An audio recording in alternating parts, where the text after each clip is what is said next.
Okay, introduce yourself, please. Good day, Madam and Sir. I am Rosemary de Lima Gara.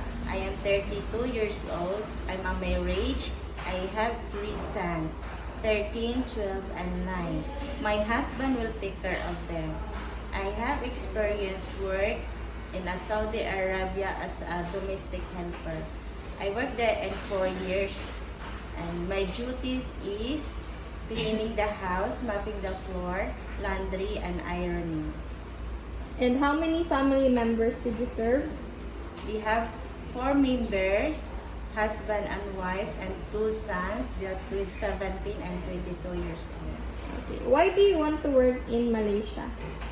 I want to work in Malaysia because I need to help my family, my sister, for school and give the financial.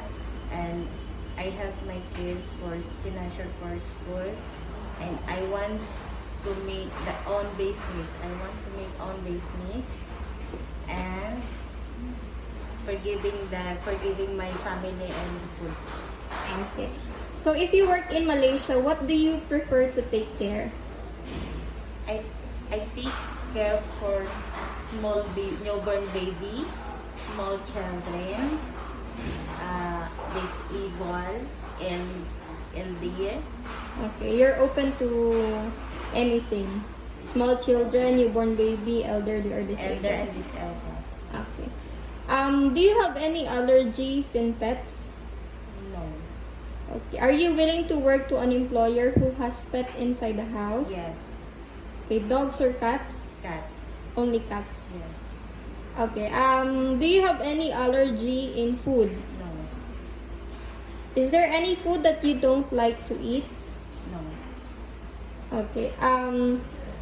How many day off would you like to have? 2 times. 2 times. And during day off, you understand that you won't be allowed to go outside alone? Yes. Okay. Are you willing to surrender your cell phone to your employer during working hours? Yes. Okay.